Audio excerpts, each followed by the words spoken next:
Oke, assalamualaikum warahmatullahi wabarakatuh. Selamat berjumpa kembali kawan Flora dimanapun kalian berada. Oke, semoga hari ini kalian sehat semua dan dilancarkan segala aktivitasnya.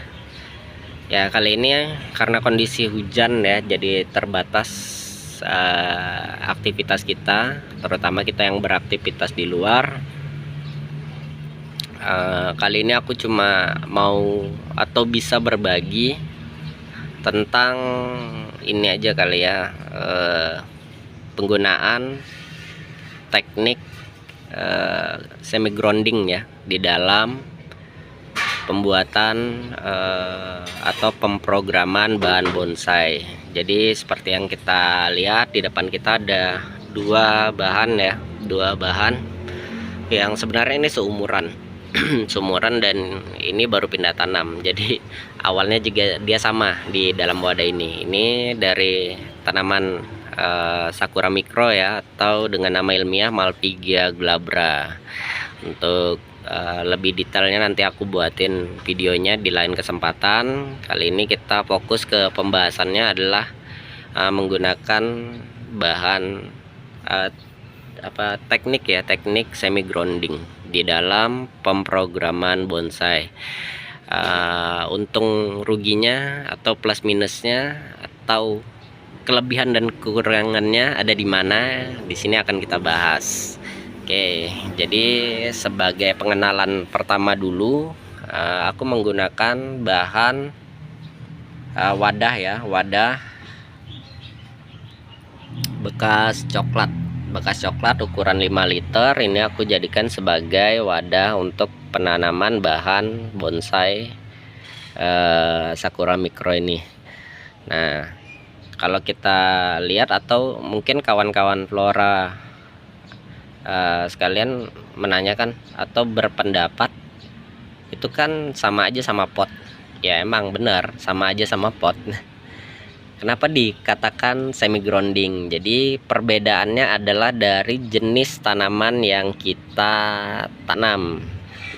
Nah, untuk tanaman-tanaman yang berukuran kecil atau tidak tinggi ya, tanaman-tanaman yang ukurannya cuma dari 0 sampai 1 meter lah ya, ini mungkin bisa dikatakan sebagai pot. Berbeda halnya dengan penyebutannya bagi tanaman yang kita proyeksikan sebagai bonsai. Untuk kawan Flora ketahui sendiri, tanaman yang kita proyeksikan sebagai bonsai sendiri biasanya di alam dia itu tumbuhnya berkisar antara 0 sampai puluhan meter. Dan terkhusus untuk Malpighiaea glabra sendiri ya, Sakura Micro sendiri, ini di alam itu rata-rata tumbuh dengan ketinggian 3 sampai 5 meter. Walaupun jarang ya yang ketemu 5 meter, karena sifat dari Malpighiaea glabra ini dia tumbuhannya merunduk ya, jadi lebih condong menyamping ketimbang tinggi ke atas.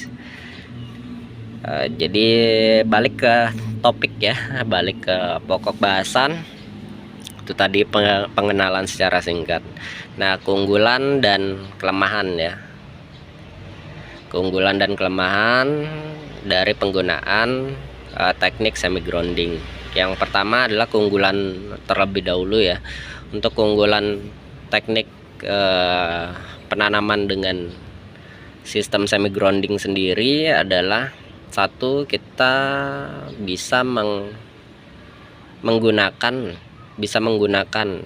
space yang terbatas. Jadi kalau misalnya kawan Flora punya lahan sempit atau memang nggak ada lahan lebih untuk melakukan pemrograman bahan bonsainya, bisa menggunakan cara ini karena dia hemat lahan. Yang kedua,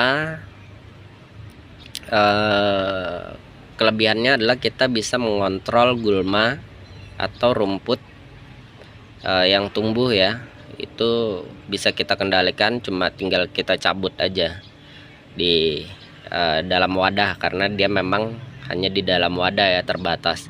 Ketiga, kita bisa melakukan pemindahan tempat. Jadi ada tanaman-tanaman tertentu yang dia perlu intensitas penyinaran matahari itu lebih banyak, itu bisa kita pindah-pindah sesuai kebutuhan. Jadi kalau misalnya dia agak ternaungi, bisa kita pindah ke tempat yang lebih full ya, atau lebih panjang penyinaran mataharinya di tempat tersebut. Keunggulan lainnya adalah ketika kita mau memindah tanamkan si bahan bonsai ini, dia tidak gampang stres. Karena apa? Karena dia sudah terbiasa dengan media yang sedikit ya. Jadi ketika dia harus pindah ke pot lagi yang ukurannya lebih kecil dan lebih dangkal, dia sudah mampu bertahan dan tumbuh dengan baik.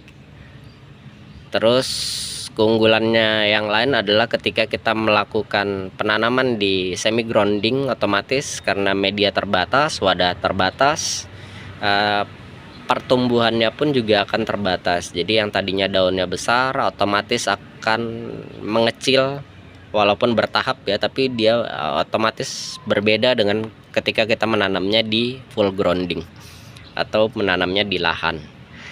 Nah, terus keunggulan lainnya yang terakhir ya menurut aku, kalau kita melakukan dengan cara sistem semi grounding, kita lebih mudah membentuk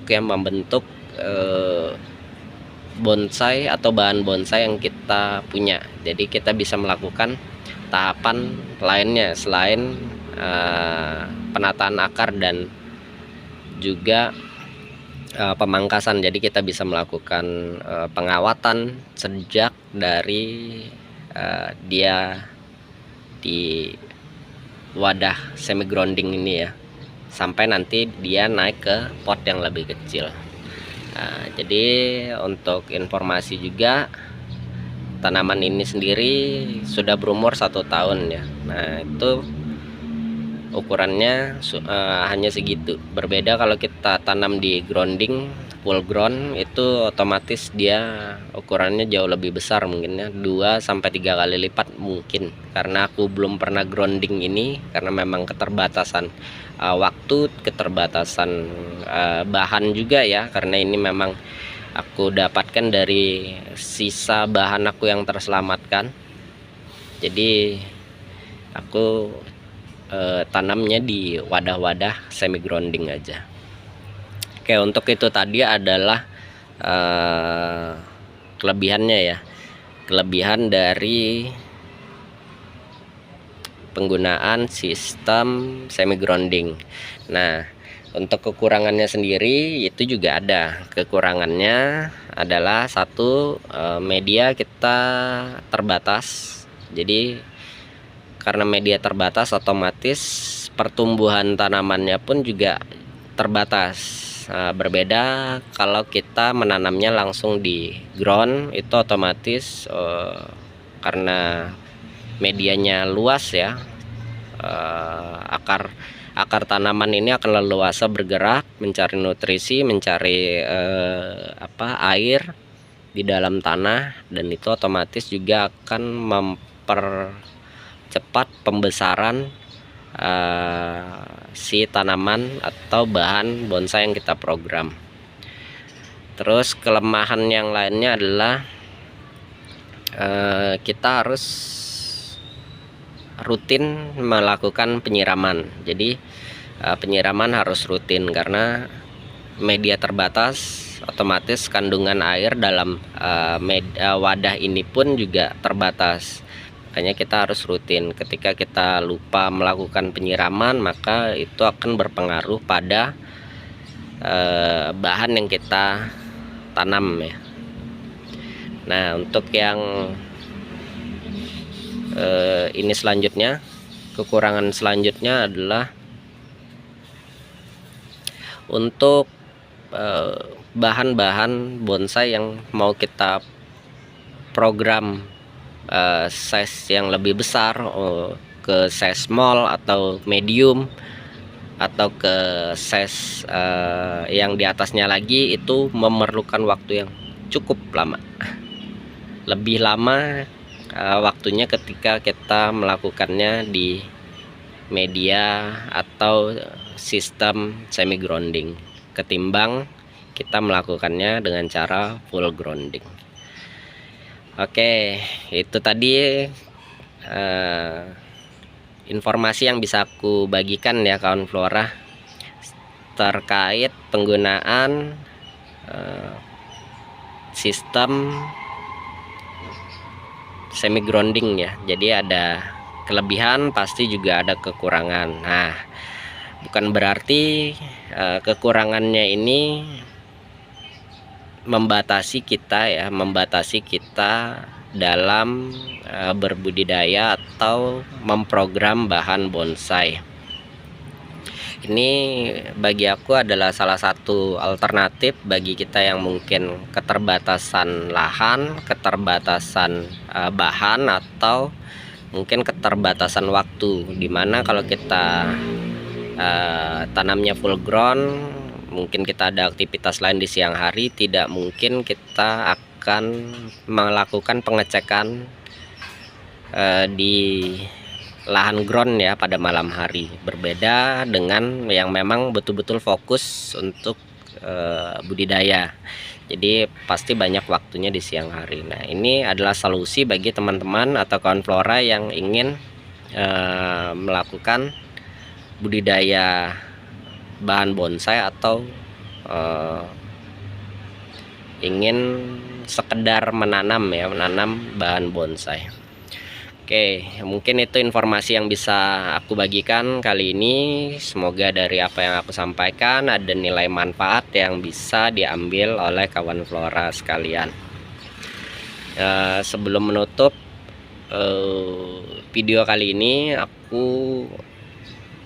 mau buat quotes baru ya, dan quotes ini akan kita suarakan terus ya, karena bagi aku cukup penting. Semoga dengan quotes ini yang nanti akan kita jadikan jargonnya Markas Flora juga bisa menambah semangat dari teman-teman atau kawan Flora untuk berbudidaya dan bisa menggugah kawan-kawan lainnya di luaran sana. Jadi kali ini aku tutup dengan satu tanaman darimu ada sejuta manfaat bagi alam sekitarmu. Oke, semangat terus kawan Flora untuk berbudidaya. Aku ucapkan terima kasih sekali lagi telah hadir dan menonton video ini sampai selesai. Aku tutup dengan salam lestari, salam budidaya, dan salam Markas Flora Samarinda. See you next video.